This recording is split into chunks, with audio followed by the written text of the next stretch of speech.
I think, in my genuine opinion, from a business owner perspective or an entrepreneur perspective, I think we're in, quite frankly, probably the greatest time in history to have an idea, because the barrier of entry from idea to product is a matter of days at this point.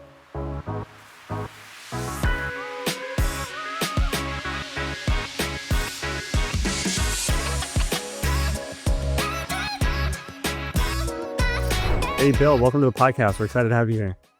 Thanks. I'm excited to be here. Yeah. All right. So I know we shared this stuff ahead of time. So we always start with the same question. Give us a crazy or funny story that's happened in your career.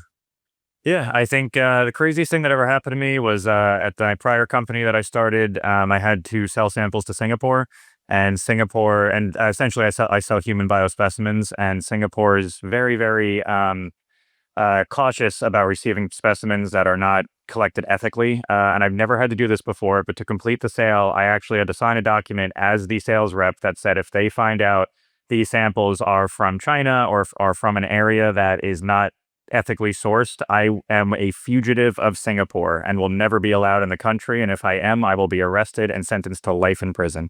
That is a real document I had to sign to complete that sale. And you're not in, wait, are you in Singapore right now actively? No, I'm up in the US. I'm up in Massachusetts, but I have had no plans to go there. I think I can go there. We didn't do anything fishy, but it is a little sketchy. Don't get me wrong. Uh, that's pretty wild. Anything to close the deal. Exactly. The dollar amount was high enough, and I figured, well, don't get me wrong, our samples are always ethically sourced. We had nothing to hide, but yeah, it was. I've never had to look at a document like that before. It was very, very interesting to sign away potential international freedom for sake of closing a deal. Yeah. Well, how are you going to top that one? Well, first off, I'd say would love to have you share a little bit about your background. I know you recently, started a company, sold the company, working on maybe some new stuff coming up, but would love to share your background, and then we can dig into some of the details around what it's like to start a company and sell it.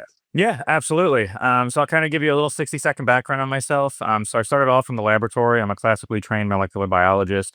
I was in drug discovery, working on Alzheimer's and diabetes for quite a bit. And there were some other lab positions prior to that, but they were mainly just lab tech roles, night shifts. When I was in the lab, we ended up developing a compound that actually cured Alzheimer's in mice, if you can believe that. Now, to translate that from mice to humans is about 12 to 15 years of research and a lot of potential for failure. And that is kind of when I had that moment of, am I going to sit in a lab with the hum of instruments for the next 12 years? Or am I going to, potentially leave and really start to take advantage of the career potential that I had? So what I did is I ended up leaving the lab, and then I went to the commercial side of science. I started selling basic equipment, things that I knew, centrifuges, benchtop equipment, vortex mixers. And then did that for about 2 years, really built up kind of that sales muscle, you would say. I then transferred over to really where I am now and where I've been for the last 8 or 9 years, which is biospecimens.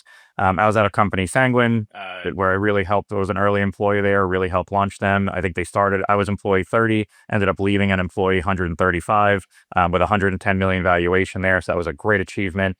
Ended up going over to Abrock and actually launched their biospecimen offering. Ended up taking them to about $100,000 a month or monthly recurring revenue, and they were at zero beforehand. So that was a big accomplishment.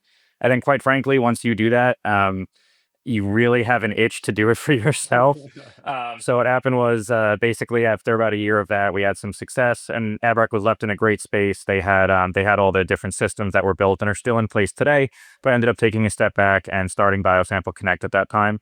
Biosample Connect was started in June of, I believe, 2024. And essentially what Biosample Connect was I identified a niche where other countries such as India or Ukraine were providing biospecimens that were as good as a quality as the ones here in the United States, which really has not occurred over the past 10 years and only started happening over the past year or so with the development of these countries and the implementation of biospecimen governance. So as a result of that, I was really one of the first to market to partner with these companies and effectively, in a weird way to put it, import human biospecimens into the US from these countries and then sell them to the major pharmaceutical companies here. We had massive success, or at least I would consider it a massive success. We grew pretty quickly. Within about 10 months, we had over $1 million in bookings. I'd say about 95% of the sales were from large pharma. We did have some smaller pharma in there. And then after that 10 months, we had a couple potential buyers that reached out. We had about three, some larger private equity backed, some a little bit smaller. Ended up going with one of the smaller entities, which was Join Bio. And then over the past year, I've basically been integrating BioSample Connect into Join Bio. And then about maybe 3 weeks ago, the 1 year mark hit. Some contract clauses were enacted, and then that's when I ended up taking a step back to really just kind of close out the sale. And as of right now, I'm exploring what's next and kind of diving into some additional projects. But that's kind of the 60-second elevator pitch. Yeah, it's a great background. A lot of stuff going on in there. Maybe before we jump into the company side of things, what got you into commercial sales side of things rather than I don't know, anything else that you could do either in the lab, out of the lab? You jumped ahead of me, but then maybe that's just my geekness. I wanted to dive into the neuroscience and the molecular pathways that are involved in that drug, but I think maybe that's a different that's a different conversation. So, how did you get into commercial? Yeah, of course. So essentially, because of my days in the lab, I was essentially a lab manager when I was at the drug discovery company, and as a part of the lab manager, I ended up interacting with all of these different companies, and you'll notice a lot of names: Thermo Fisher, VWR, Corning, all of these companies to be able to get these tubes and these reagents in. And then, as you know, when you work in a lab, there's 100 reps that pound pavement and walk into the lab every day. So I ended up becoming friends with a lot of these guys, and essentially, I ended up kind of seeing myself in that role. So it was more of an exposure aspect where it was like, wow, I didn't know I could use my degree for something outside of a laboratory. So once I saw individuals with a similar background to mine doing something that was a little bit more, I guess, personable, you would say, or a little bit more social, it was really, I wanted to take that risk, and I figured, if it doesn't work out, you can always go back to the lab. It's not like if you spend a year out of a lab, you forget 8 years of schooling. So it's more it's more I wanted to take a shot. Ended up working out, and I really liked it. I really enjoyed it. Did you like interview other people to kind of like get an idea of what the role was like, or did you just kind of take a shot in the dark and hope for the best? I'll be honest with you. I tell everyone who has asked me, like, how'd you leave the lab to go to enterprise? I am very transparent here that I got pretty lucky. I went to a company, they're owned by Mettler Toledo. They're called O House, and they were launching a line of lab equipment. And they wanted someone who was young, hungry, and knew how to talk about lab equipment. I happened to fit that mold at the time. Now it's a little bit more difficult. I know, scientists going to the enterprise side, there's a little bit more involved. There's a lot more background involved and a lot more competition. But I kind of got lucky where I just right place, right time. I happened to interview for them, and they actually put a lot of trust in me and gave me the entire line to launch with very limited commercial responsibility. So it was kind of serendipitous, I guess you would say. Yeah, I mean, I think the interesting thing, and this is something we tell people all the time too that are thinking of making that jump, is look for a company where you have a unique set of experience that they need. Right? It's like if you have experience using that equipment, go to that company and see if they'll hire. Like who's better for selling that thing than the person who's used it before, right? Or if you have specific experience working with specific types of disease models, like go to a company that is CRO that is making those types of disease models, right? Like I think that's like a I feel like it's an easier way to get in the door because you can like stand out that way. But Basically, the first ever job I got was commercial. I've told the story about how I fell into it, but the bit I probably don't tell much is that I was currently working as a stem cell iPSC specialist in differentiation to neuromodels.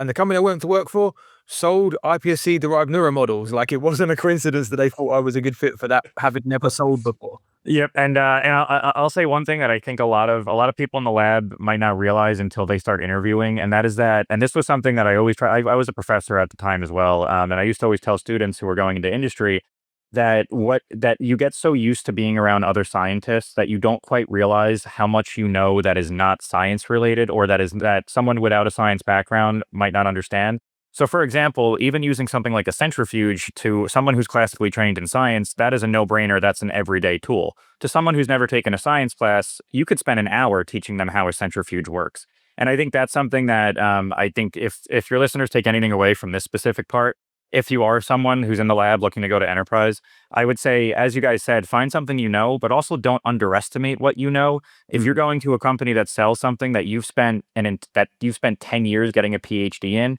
there's a high likelihood you will know more than most of the people at that company once you come in, and will be able to make an immediate impact, or maybe not know more, but know as much to be able to make an immediate impact. And definitely don't underestimate what you spent, your life studying, or what, your college years studying. Yeah. Yeah, I think a lot of people have the belief that you have to be an expert in the exact niche of something to be able to be a part of a conversation. I don't think that's relevant. Like, not necessarily the case. You can have a good enough knowledge, right, and feel like an expert in that room. Precisely. As a side note, I went for a medical procedure a little while ago. Well, semi-medical, semi-cosmetic. When I was in the room, and they had to take blood and spin it down, and I guessed the RPM, and it freaked the nurse out because she didn't know I was a scientist at the time. So I guess the RPM would have said, What'd you say? Like, so was it 1300 or 1350 RPM? it was 1200. Yeah. 1200, yeah. 1200. That's fun. I do the same thing, and they always look at me like, "Are you a phlebotomist?" That's great. Yeah, you were making that move into commercial. Obviously, it's a leap for people. But as I think all of us here will say, it was probably the best decisions any of us have made. Because it's just, I don't know, I love it so much. Yeah.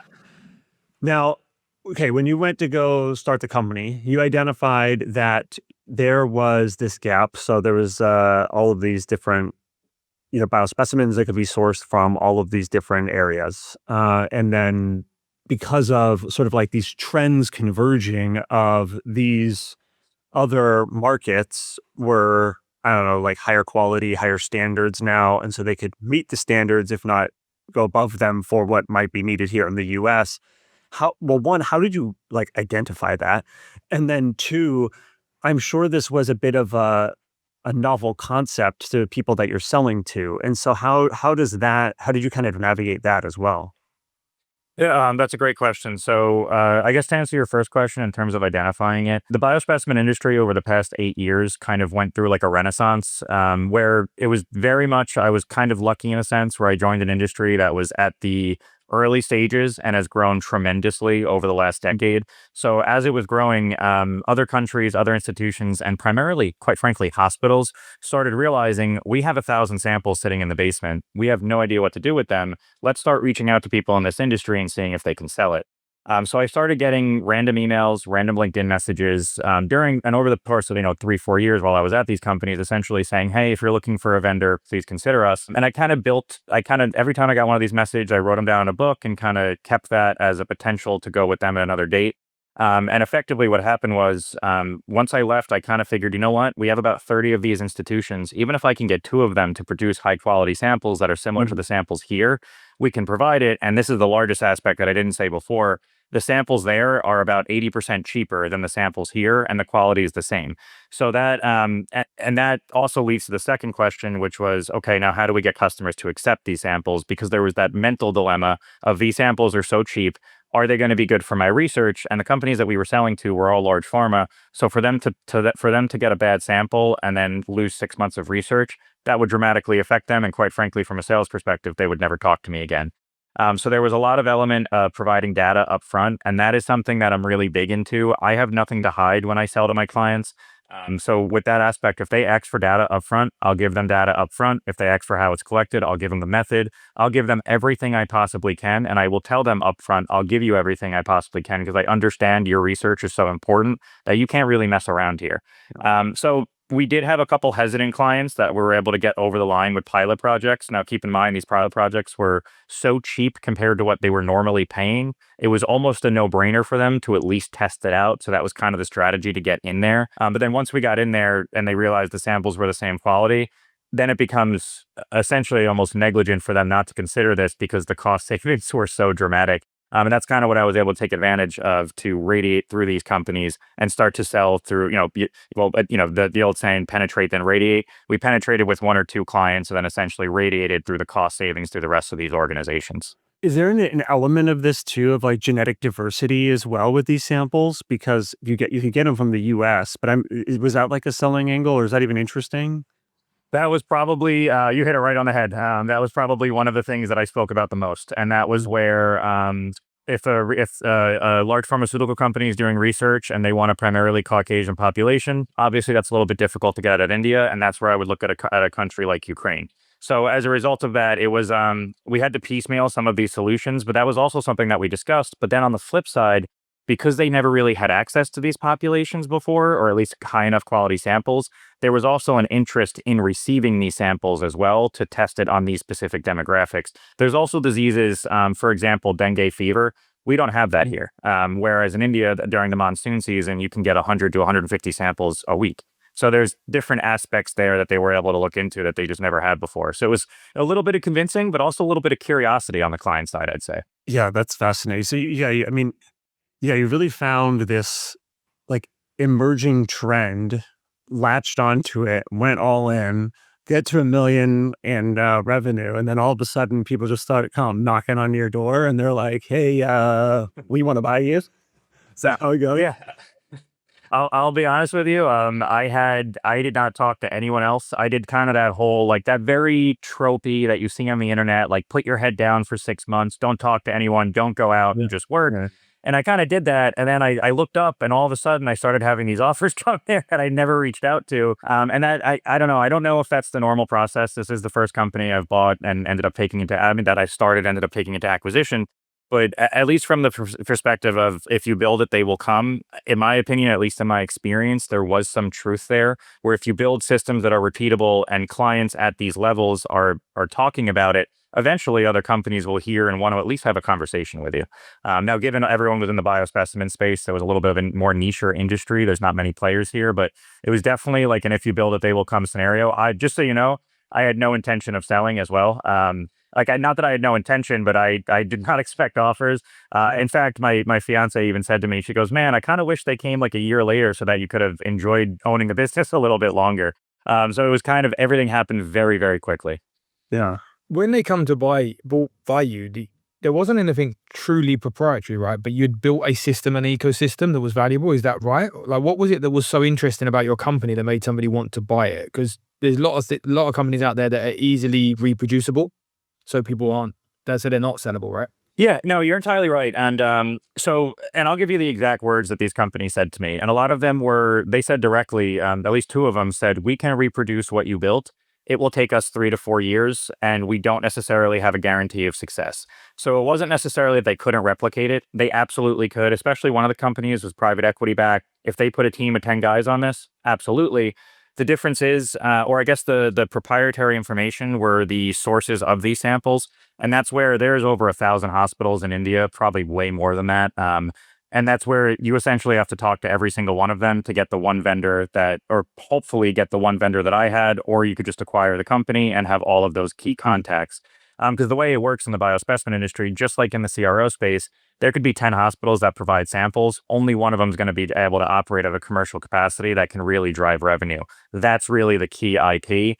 And then the second aspect was also the ability to sell and also the marketing aspect. I spent less than $2,000 on marketing. So a lot of it was relationship based and just knowing these people in the industry. So they were also the IP of the connections and being in the physical systems of these companies, because sometimes that could take 6 months to a year. Yeah, they're basically purchasing the extra. So yeah, it's like we could do this. It'll take 4 years, but why don't we just buy the company? Then we have access to this, and then we can grow it using our resources that we have that maybe you didn't get from like funding or things like that. Yeah, 100% correct. It's essentially a major shortcut for them. And it all, ended up working out. Yeah, really interesting. I'm trying to think through too, like, because okay, let's say you kept rolling it, right? You kept rolling with it and going for it. I imagine too, because it was a hot spot and because there was clearly this interest around it, I imagine a lot of competitors would have popped up pretty quickly. So it's almost, there seems like there was this really nice timing piece of this where it's like, not only did you get onto the trends of like what's going on in the industry, which you had to be there for in order to identify, in order to make it happen, and have the wherewithal to like start the company to actually do it and like the courage to do that. So it's like, people will say, oh, it was lucky. It's like, no, no, no. You had to like do all of that stuff first. Like there's all these prerequisites that you had to do. Then that occurs. And then there's like, okay, now maybe the more serendipitous point is cool. Now you're getting to this point where there's a lot of revenue, there's eyes on it, they're seeing that this market is real. Like almost like get out while you not get out while you can, but kind of, right? It's like, hey, that's where and let's let them go make this bigger. Versus like then having to go compete with like 5 or 6 other competitors.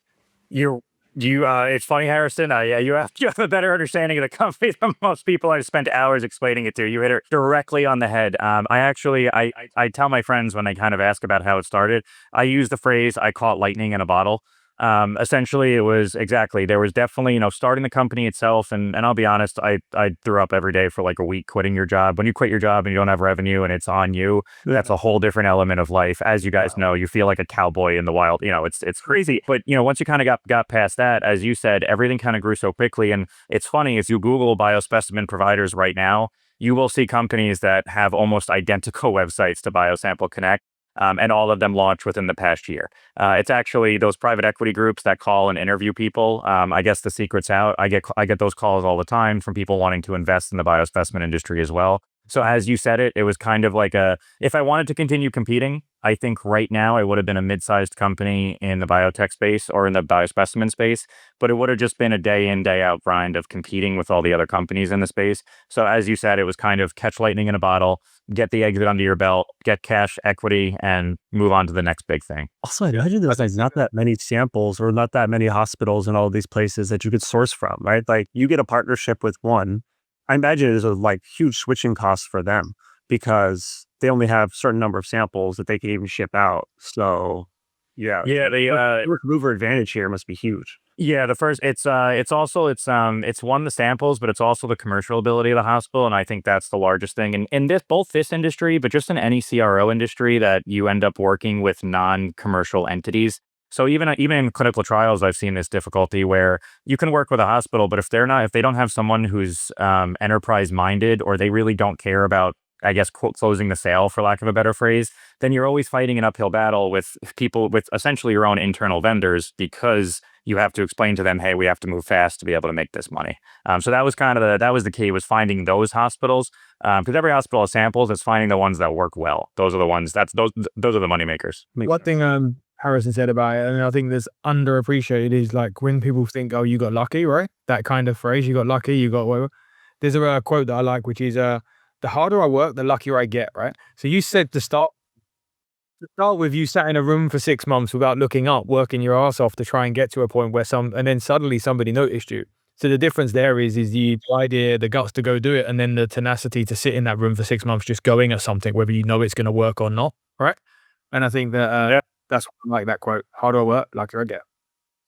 I 100% agree. It's funny because people think that because it's this biotech and people hear the word biotech and $1 million, they think I had an office and all this crazy stuff. And it was just me in my bedroom with the laptop. You know what I mean? It's not as grand as the internet or whatever makes you think it is. It's just producing. Just produce as much as you can. Yeah. Well, speaking of producing as much as you can, we were chatting about AI before we jumped on this call. What are some, huh? Couldn't let that pass, could you? We had to bring the Absolutely not. No, we got to do it. But so talk us through some of the stuff that you're thinking about with AI. How are you approaching it? Like, also curious, if you were to go back and if you had to like restart the company again, how would you think about AI, being a part of it? I'll answer the last question first because I think about it all the time. If I had the vibe coding tools, so when Biosample Connect was started, I don't know if ChatGPT was. I think it was, but it wasn't the ChatGPT that we know it is today, or it wasn't the AI that it was today. It was kind of, I think it was in the infancy years.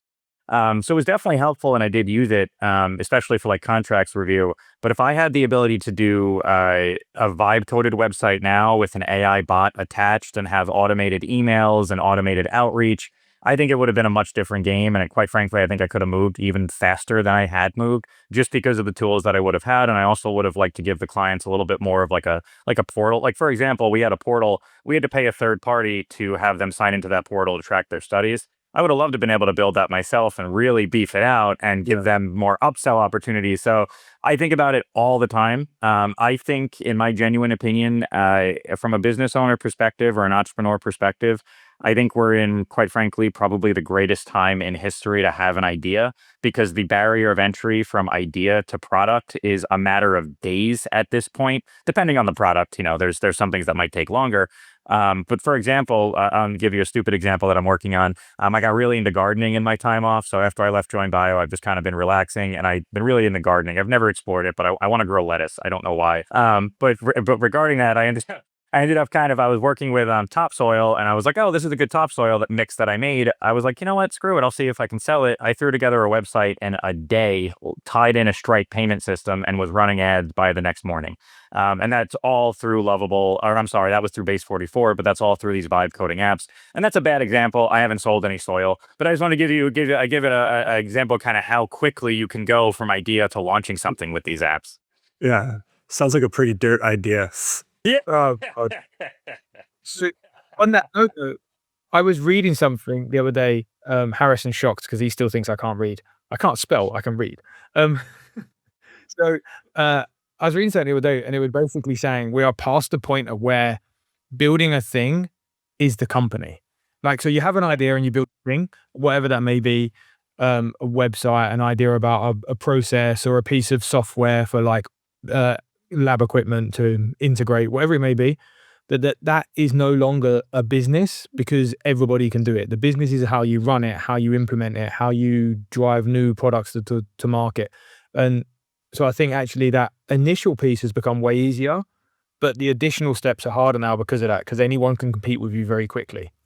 Yeah, and I think I 100% agree there. There has to be a differentiation. Like, for example, if you type in background remover, there's about 500 different websites that were vibe coded to remove picture backgrounds. And I get it, because it was an easy thing to build. But I think, Nick, what you said before, Nick, or before we started, which is you can really get sucked into building too much here. And that's something that I've seen with these AI tools is it turns people who are really fast builders into long-term developers without them even realizing. And you end up, you code something, you go to bed, and then you wake up the next day, and then it's like, okay, I'm going to code 4 more pages. Then you think about it, and it's 4 more pages, and then it's 6 months went by, and you haven't shipped anything, but you have a really, really cool app that you work on every day. So I think that's also the downside of this is you can end up spending a lot of time trying to optimize with AI, where a brute force approach of just hooking up, the older mechanics would probably be quicker and more reliable in some cases, not all. Yeah, it is interesting. And then there's these platforms, like there's this one that just came out called Paperclip. And what it basically is it's a way to organize your agents into a company. So you essentially create a top level agent, which is like the CEO agent. You give it the company an objective, and then you have sub agents underneath it, which are like the CMO, the head of product, like the designers, etc., for all the things that you would need. And they all have their own individual sets of skills and their own properties for how they actually function. And then they all coordinate through essentially like a task board, right? So they're all like basically working off the same task board, and you can monitor and everything. But the concept is basically an autonomous company. So you come up with the idea, and like you give the CEO the objective, and then that CEO will spawn different agents that can then go and execute specific things. And this just runs. Now the token cost is going to be absurd. However, so not like it's going to be free, but it is a really interesting way when you start to think about like how you can leverage AI. Is like it's going to be pretty wild what happens. And then they're coming up with this like idea of a marketplace where you basically download companies. So you can go and like one click install a company with like a set of different agents and stuff. So like it's going to be pretty interesting, because like it got me thinking of your soil idea. Is if I wanted to go launch, like there was probably going to be this like an e-commerce like company template that you could launch. Yep. And like you could go in there, click launch. Here's my soil product. Here's the information about it. Go create my website, go launch it, run paid ads, do content, whatever, make videos, all of it. And I should be able to start doing this for you. So Yeah, you know what's funny is I can give you an exact application of at Biosample Connect. One of the things that was the most burden was updating clients on collections. So if we had a project that was 100 samples being collected over 6 months, anytime a sample got collected or a small batch of samples got collected, we wanted to let the client know. That is something that if I did today, I would absolutely, without question, have a bot track that, email the client or notify the client when things are collected, and that takes, quite frankly, what was originally an entire position or what would have ended up being a position and moves it into a bot. And I'm not advocating for the destruction of jobs, but it's just an example of really just an immediate impact that I could see that saving at least 10 hours a week. And there's a bunch of different scenarios that I would have implemented in. So I 100% agree. I haven't heard of paperclip. That is absolutely insane, but I do believe it. From what I've seen these tools do, I think Claude has a vending machine that operates itself in their office, and I think it's profitable. So that's pretty wild. Is that true? I haven't heard that one. Then yeah. Go on YouTube. If you go on Claude's account, they have an entire video about it. It actually ended up losing money to start, and then it appointed a CEO, another bot as a CEO of the vending machine, and then ended up diversifying labor, and now it's profitable, and it's just a part of their economy. Yep. It'll even order exotic things for you. Like you can say, "Hey, I want to try this thing from Japan." It'll order it for you and ship it in. that's cool. Oh, I want Yep. this. What a great We want none. idea. I want one. Yeah. Right. Oh, that's awesome. All right. Well, I know we're like pretty much right up on time here, but any other stuff that you might want to share with the listeners you think they might find interesting? I think the only thing I'd say is if you're thinking about starting a company, take it from someone who has never taken a business class in their life. You can do it. It's definitely difficult and there's a massive learning curve. And transparently, I talk about selling the company with confidence, but that was one of the scariest parts of my life. I had these contracts were more intense than anything I've ever seen. We had to get lawyers involved. And, with that, you can rely on expertise and rely on people who are professional in the space, but just know those tools exist, especially with AI. You can learn anything now. So that'd be my largest piece of advice is if you're thinking about quitting and doing your own thing and the timing and money aligns, go for it. You never know, in 2 years, you might not have the opportunity because of the way life circumstances are. And you don't want to get older and think you never did it. So just that'd be my piece of advice. If you're thinking about it, go for it. Now is the time, as we were discussing. Seriously. The one piece I'd add on to that, because I completely agree, having us two started a business as well, is that it's less cutthroat than you think. So many people out there willing to support you and help you, actually, that it's quite surprising that you can build a nice network of co-founders and friends and people that will actually help you grow. So yes, do it. Even competitors in the industry. It's funny. When I started, I thought every competitor would be like, "Hey, screw you, Bill. We're going up against you." All of them were anything you need. We can help you out. Even other sales reps were excited to watch the growth. So I 100% agree. It's a lot less cutthroat, and quite frankly, it's a fun community. Once you kind of get into like a founder entrepreneurship community, the conversations are really exciting. Kind of like today, it ends up being really fun conversations. Yeah, that's great. I love it. Well, Bill, it's awesome to chat, and thanks for sharing your story and everything. Yeah, we'll talk soon. Of course, and I absolutely love the new website for Succession Bio. By the way, I absolutely love it. Thanks for the plug. Succession.bio. Succession.bio. Sorry, yeah, it's a great new website. If you haven't seen it, go check it out.